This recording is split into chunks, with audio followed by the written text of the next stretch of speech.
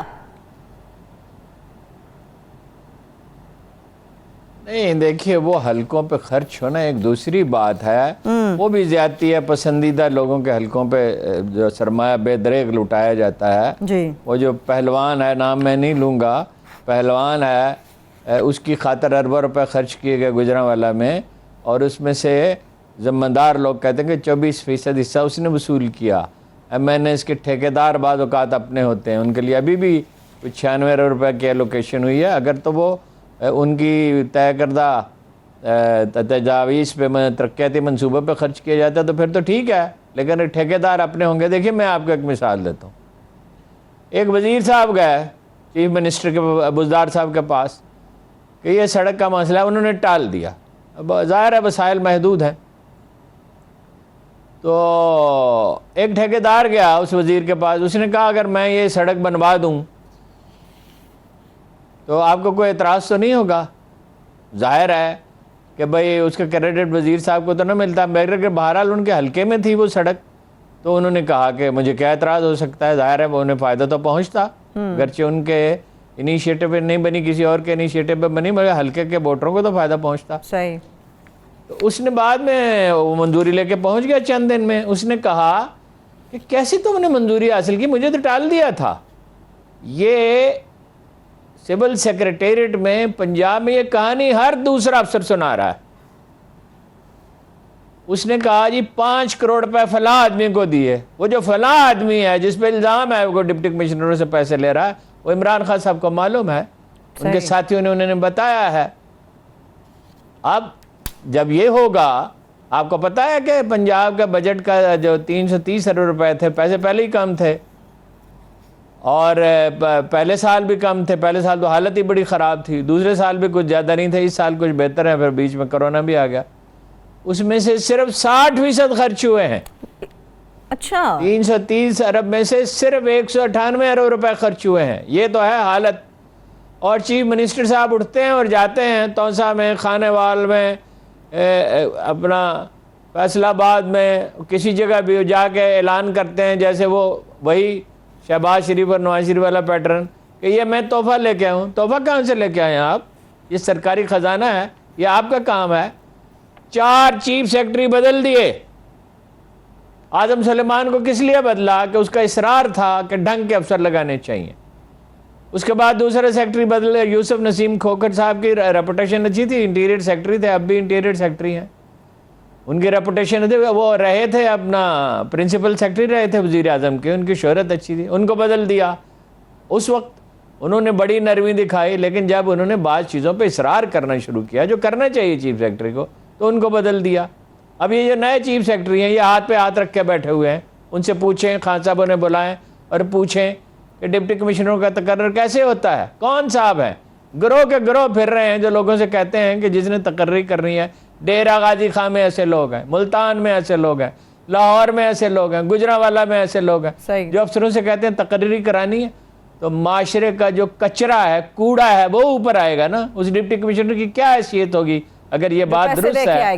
پیسے دے کے لگائے جا رہے ہیں، یہ بات سیکریٹریٹ میں ہر آدمی کہہ رہا ہے۔ صحیح، ایک بریک لے لیتے ہیں، ایک سے واپس آئیں گے تو 11 جون کو جو بجٹ پیش ہونے جا رہا ہے، اس کے اوپر کیا ماحول بنے گا، سیاسی ماحول، اس کے اوپر تو ہم بات کریں گے، مگر اس کے ساتھ ساتھ سیاست کے اندر فواد چودھری صاحب نے جو پریس کانفرنس آج کر دی اور رانا ثناء اللہ صاحب نے جو اس کے جوابات دیے، اس کے اوپر اور ماحول سمیت بھی بات کریں گے، ہمارے ساتھ رہیے۔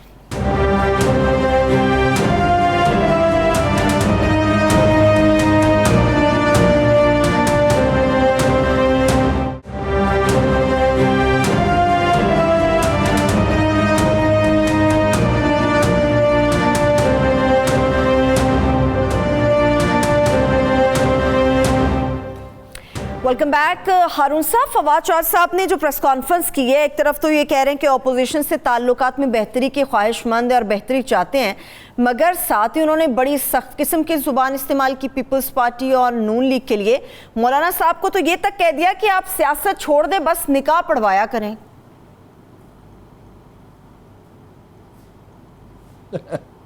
ابا یہ زبان تو خبر لیجئے دہن پہ، زبان بگڑی سب بگڑی تھی، خبر لیجئے دہن بگڑا، وہ تو اب سب کا یہی حال ہے، بہت ہی یعنی بازاری زبان ایک دوسرے کے خلاف استعمال کرتے ہیں۔ تعلقات کار کی بات انہوں نے اس لیے کی کہ قانون سازی کے لیے بہرحال اس کی ضرورت ہے۔ صحیح۔ مثال کے طور پہ 2 قوانین وہ منظور کرانا چاہتے ہیں کہ الیکٹرانک مشینیں الیکشن کے لیے جو دنیا بھر میں کامیابی سے، انڈیا میں 15 سال سے 20 سال سے استعمال ہو رہی ہیں، اور دوسرا سمندر پار پاکستانیوں کو ووٹ کا حق دیا جائے۔ بالکل۔ تو ظاہر ہے کہ اگر اپوزیشن اس کی مخالفت کرتی ہے، مخالفت ہی کرے گی اپوزیشن اس کی، ظاہر ہے، اس لیے کہ سمندر پار پاکستانیوں کے ووٹوں میں تو عمران خان کی عظیم اکثریت ہے۔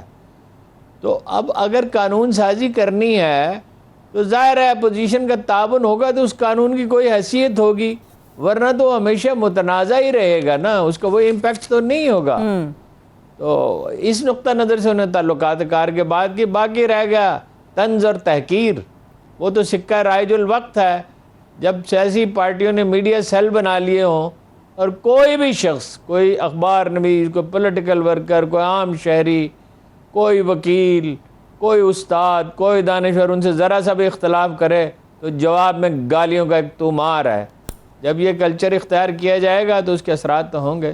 اور وہ کیا فواد چودھری نے سخت زبان استعمال کی ہے، یہی زبان بلاول صاحب استعمال کر رہے ہیں، اور افسوسناک بات ہے کہ بالکل مکمل طور پہ غلط بیانی کر رہے ہیں، اور ایسے یہ تاثر دے رہے ہیں جیسے سندھ کے ساتھ بڑی زیادتی ہو رہی ہے، حالانکہ زیادتی تو وہ کر رہے ہیں کراچی کے ساتھ، اور یہی لب و لہجہ جو ہے پی ڈی ایم کی قیادت استعمال کرتے رہی، اور یہی پی ٹی آئی والے کر رہے ہیں۔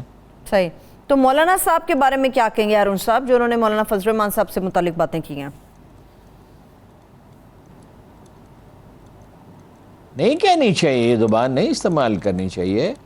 اب وہ بڑی دلچسپ بات ہے کہ مولانا نے وہ جو بیان دیا تھا کہ افغانستان کے معاملے میں پالیسی کی تشکیل کے لیے پارلیمنٹ کا مشترکہ اجلاس بلایا جائے، اس کے بعد میں انہوں نے ذکر ہی نہیں کیا، اس کے بعد میں بالکل مکمل خاموشی ہو گئی، حالانکہ بڑی اچھی تجویز تھی،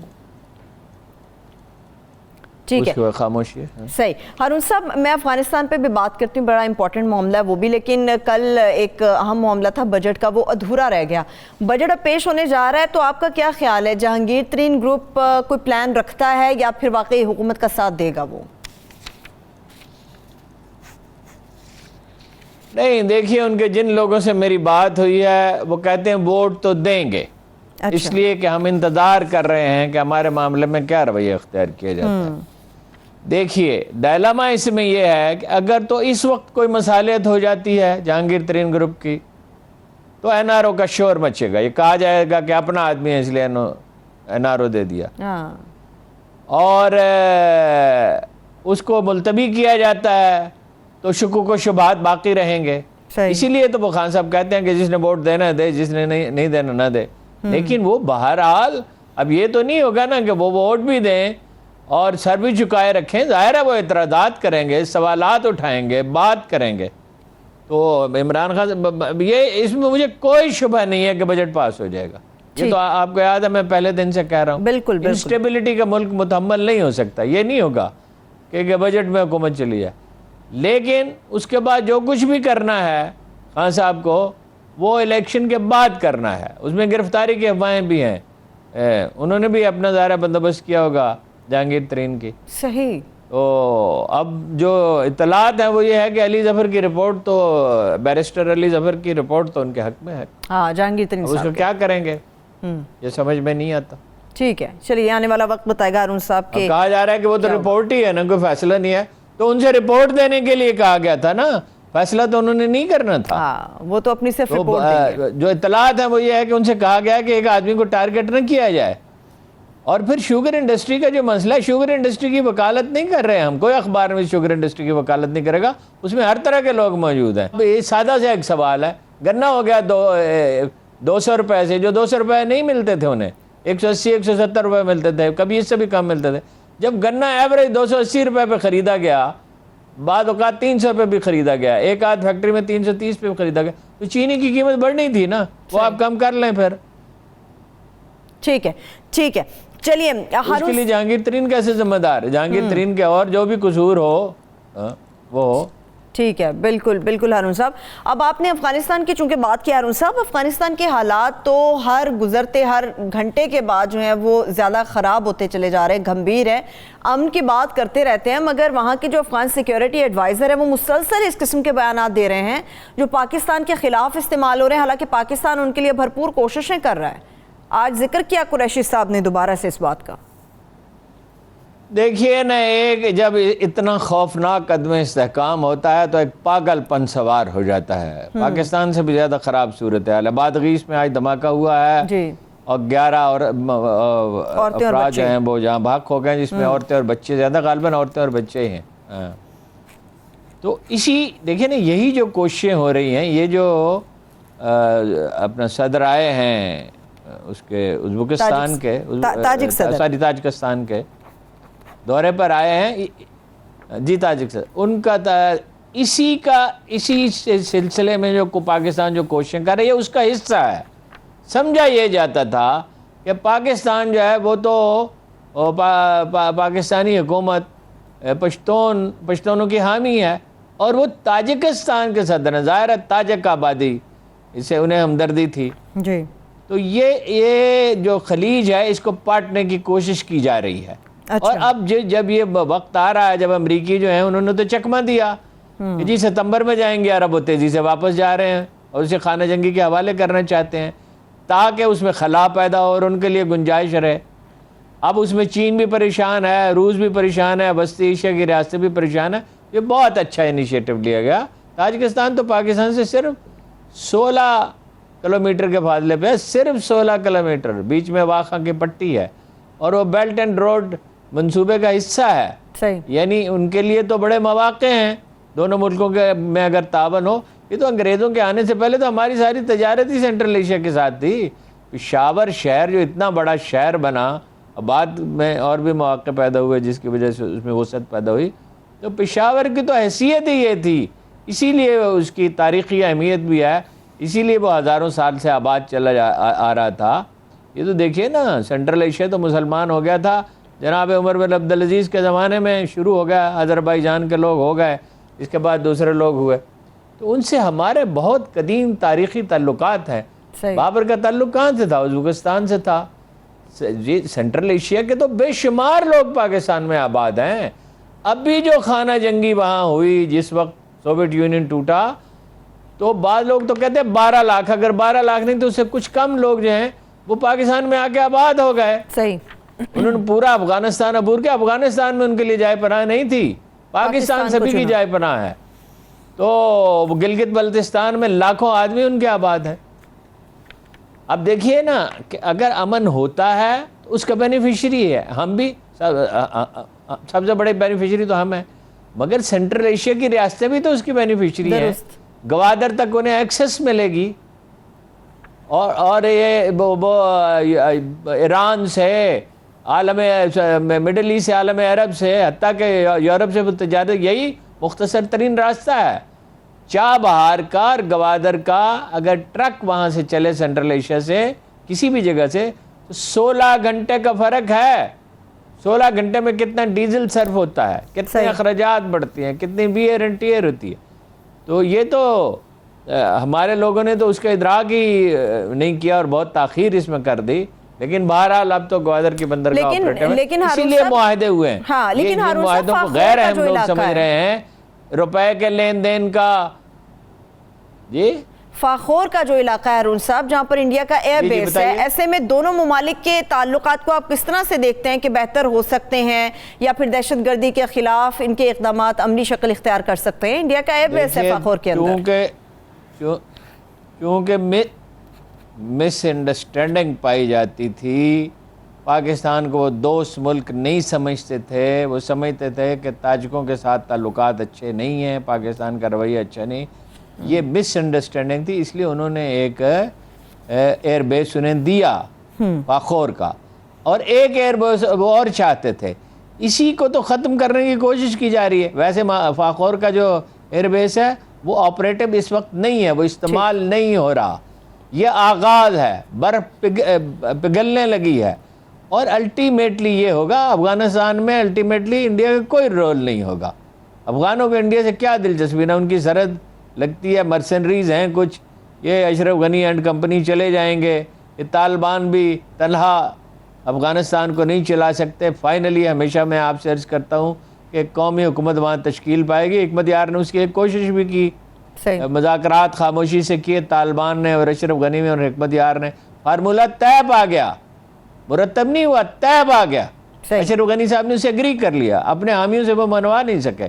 لیکن فائنلی کچھ بھی ہو کہ آخر لوگ تنگ آ چکے ہیں. 40 سال سے وہاں جنگ ہو رہی ہے.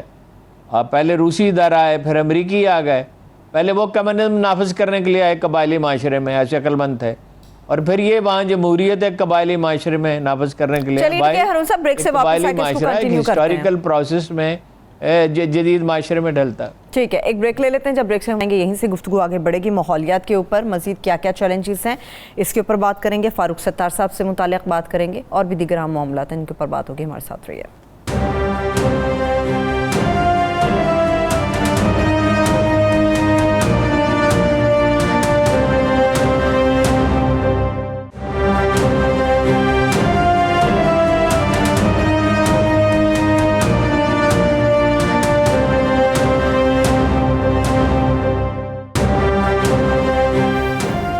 بریک کے بعد ایک بار پھر سے پروگرام میں ہم آپ کو خوش آمدید کہیں گے. ہارون صاحب، اب کچھ ماحولیات سے متعلق بات کر لیتے ہیں. یقینی طور پہ یہ بہت بڑا کریڈٹ ہے، اور خاص طور پہ تحریک انصاف کو اسی چیز کا کریڈٹ دیا جا سکتا ہے کہ ماحولیات کے اوپر گلوبل وارمنگ سے ریلیٹڈ حکومت نے جو بھی انیشیٹوز لیے، جو بھی اقدامات کیے، اور یقینی طور پہ دینا چاہیے، تنقید نہیں کرنی چاہیے. مگر یہ بھی درست ہے کہ پچھلی کسی حکومت نے اس پر کوئی کام نہیں کیا.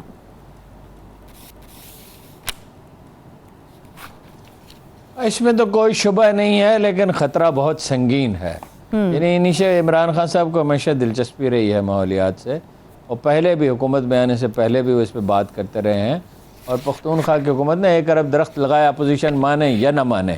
یہ مخالف سیاسی جماعتوں کے طریقہ. عمران خان صاحب نے بھی خیر کبھی کسی کو کسی چیز کا کریڈٹ نہیں دیا. مثلا نواز شریف حکومت نے پیپل پارٹی کے دور میں تو 12 گھنٹے کی لوڈ شیڈنگ ہوتی تھی، تو نواز شریف نے ایفرٹ تو کی، بجلی گھر تو لگائے، اور نتیجہ یہ نکلا کہ انڈسٹری کے لیے تو انہوں نے بڑی جلدی ختم کر دی تھی. کوئی کسی کو کریڈٹ نہیں دیتا. اور سب سے زیادہ افسوس مجھے سراج الحق کے بیان پہ ہوا تھا کہ کوئی 1 ارب درخت نہیں لگایا، اور گندم کی بالیاں گن کے 1 ارب پورے کر دیے. لیکن خطرہ بڑا سنگین ہے. صرف درخت لگانے سے مسئلہ حل نہیں ہوگا. 55 سے 60 سال کے دوران گلیشیئر پگھل جائیں گے، سیلاب آئیں گے ان سے. یہ ایک حقیقی خطرہ ہے. اور جو سرحدی علاقے ہیں 35 سے 45 سال کے درمیان ساحل سمندر پہ جو علاقے ہیں اس میں سے بعض ڈوب جائیں گے. کراچی میں 2015 میں جو ہیٹ ویو آئی جس میں بڑی تباہی مچی، بعد میں بھی خطرات رہے، وہ گلوبل وارمنگ کی وجہ. حالانکہ پاکستان کے اس میں کوئی حصہ نہیں ہے. جو زہریلی گیسیں خارج ہو رہی ہیں پاکستان کا حصہ 1% سے بھی کم ہے. 2010 میں جو اتنا بڑا سیلاب آیا جس میں 38,000 کلومیٹر ایریا ڈوب گیا، اور 1600 لوگ 1600 زندگیاں گئیں. 1000 آدمی اس کے علاوہ اس کے نتیجے میں جو جرمن تھنک ٹینک جو گرین غالباً چینل کیا اس کا نام ہے، اس کے جو زیادہ شمار ہیں، پاکستان 5 ان ملکوں میں شامل ہے جنہیں سب سے زیادہ خطرہ ہے. پچھلے برس کراچی میں جو ہولناک بارشیں ہوئیں وہ اس کی وجہ بھی یہی تھی. کوئٹہ میں پانی کم ہو رہا ہے، بر وقت ہم نے سوچا نہیں اس کے بارے میں. حالانکہ وہ رپورٹیں موجود ہیں کہ وہاں چھوٹے ڈیم بنائے جا سکتے ہیں. گوادر کے لیے 2 ڈیم بنائے گئے ہیں جہاں سے پانی مہیا کیا جائے گا. علاوہ اس کے کہ شاید سمندر کا پانی بھی صاف کر کے استعمال کرنا پڑے. تو بلوچستان میں چھوٹے ڈیم بنانے کی ضرورت ہے. اس کے علاوہ پانی کے استعمال میں جدید طریقے استعمال کرنے کی ضرورت ہے. صرف اس سے نہیں مسئلہ حل ہو جائے گا درخت لگانے سے. یہ اچھا قدم ہے، اس کی تعریف کرنی چاہیے. کسی اور نے نہیں کیا. 1 ارب درخت لگ چکے ہیں، 9 ارب درخت اور لگانے ہوں گے، شاید اس سے بھی زیادہ لگانے ہوں گے. یہ ایک مسلسل جاری رہنے والا عمل ہے. اس میں پوری توجہ نہیں دے سکی حکومت، اگرچہ انیشیٹو اچھا ہے. زمین بنجر ہو رہی ہے. یہ عطا آباد کی جھیل کیسے بنی؟ یہ گلیشیئر میلٹ ہونے سے بنی نا. یعنی اس کی سنگینی کو محسوس نہیں کیا گیا. اور اناج کی پیداوار کم ہو جائے گی. پاکستان کی آبادی بڑھتے بڑھتے اگلے 10-15 سال میں 40 کروڑ ہو جائے گی. ہمارے دوست بعض مضمون لکھ رہے ہیں اخباروں میں کہ آبادی بڑھنے سے کیا ہوتا ہے. او بھائی آبادی اگر تو آپ ان کو تعلیم دے رہے ہوں, کوئی ہنر سکھا رہے ہوں, پھر تو وہ آپ کا ایسٹ ہے, ورنہ تو تباہی ہے نا. عمران خان صاحب بہت ذکر کیا کرتے تھے 2 کروڑ بچے سکول نہیں جاتے, آج کل بہت کم ذکر کرتے ہیں. تو ایک اس کا پہلو یہ ہے کہ پاکستان کی خدمات کو تسلیم کیا گیا ہے, اپریشیٹ کیا گیا ہے, اور بھارت تو پاکستان کو تنہا کرنا چاہتا تھا, مگر اقوام متحدہ کے سیکرٹری جنرل آئے, دوسرے لوگ آئے, اور پاکستان نے اچھی ان کی پذیرائی کی. لیکن یہ پوری قوم کو اس کی سنگینی کا احساس دلانے کی ضرورت ہے. دیکھیے لندن میں حالت یہ تھی آج سے 40 برس پہلے, 50 سال پہلے, کہ کاروں کی چھتیں کالی ہو جاتی تھی, کوئلہ جلایا جاتا تھا, مگر پھر انہوں نے قانون منظور کیا ایک درخت بھی نہیں کاٹا جائے گا. آپ دیکھتے ہیں لاہور اسلام آباد میں کس بے دردی سے درخت کاٹے جا رہے ہیں, قوانین میں تبدیلیاں کرنی ہوں گی. اس کو ایک قومی مہم بنانا ہوگا, اس میں میڈیا کو اپنا رول پلے کرنا ہوگا, اس میں سیاسی جماعتوں اور فعال طبقات کو اپنا رول پلے کرنا ہوگا. یہ صرف حکومتیں نہیں ہیں جو اتنی بڑی جو مصائب ہوتے ہیں ان سے نمٹ سکتی ہیں, اس میں پوری قوم کو شریک. ٹھیک ہے ہارون صاحب, ایک تو یہ کہ پانی کے بحران پہ آج عمران خان صاحب نے دوبارہ سے بات کی ہے. سندھ اور پنجاب کا مسئلہ پہلے چل رہا ہے, اس کا ذمہ دار کون ہے اور اس کا حل کیا ہے؟ میرے پاس آخری 3 منٹ ہے ہارون صاحب. نہیں, وہ اصل اس موضوع پہ آئے ہیں نا جی فاروق ستار کے, میں نے اس پہ جو بات کرنی تھی کر دی. ٹھیک ہے چلیے, فاروق ستار صاحب کی سیاست کو کس سے خطرہ ہے؟ فاروق ستار صاحب کو بلایا اینٹی ٹیررسٹ کورٹ نے. جی جی جی جی پلیز جاری رکھیے ہارون صاحب. اینٹی ٹیررسٹ دو ٹیررسٹ پکڑے گئے ہیں, پاکستانی ہیں, انڈیا میں انہوں نے تربیت پائی ہے, عمران احمد اور نعیم خان. انہوں نے کہا جی ہمارا رابطہ فاروق ستار کے ذریعے ہوا تھا. فاروق ستار ان 3 آدمیوں میں سے ہیں جو ایم کیو ایم کے بانی تھے. ان میں 3 آدمی ہیں, ایک آفاق احمد ہے, اور ایک وہ تو الگ ہو گئے تھے, اور ایک فاروق ستار ہے. دیکھیے اس میں تو کوئی شبہ ہی نہیں ہے کہ سینکڑوں آدمی گئے, شاید ہزاروں ہوں, 1000-2000 آدمی ہوں, جن کو ممبئی سے پونا تک پھیلے ہوئے کیمپوں میں تربیت دی گئی. اور صرف راز رابطہ نہیں تھا, ان کے کہنے پہ فاروق ستار ان میں شامل ہیں. اگرچہ پارلیمانی سیاست الگ تھی, ٹیررسٹ گروپ الگ تھے. آپ کو یاد ہے کہ میڈیا کیسے یرغمال تھا, پوری سوسائٹی نے کمزوری کا مظاہرہ کیا, اسٹیبلشمنٹ نے, نون لیگ نے انہیں شریک اقتدار کیا, انہیں پیپلز پارٹی نے شریک اقتدار کیا. اب عمران خان صاحب نے بھی کیا ہے, لیکن اب یہ دوسری اپنی ایم کیو ایم ہے. اب اس کی یہ ٹیررزم میں تو اس طرح ملوث نہیں ہے. اب ماضی کے کچھ واقعات ہیں, وہ انور نے اس کی محمد انور جو اس کے قریبی ساتھی تھے, انہوں نے تصدیق کیا کہ ہمارے لوگ انڈیا میں تربیت پاتے رہے. مصطفیٰ کمال نے کہا, یہ خود ایم کیو ایم کے سربراہ منتخب ہونے کے بعد فاروق ستار سب سے پہلے جس شخص سے ملے وہ امریکی قونصل جنرل تھا کراچی میں, اسی وقت ہم نے خبر دی تھی.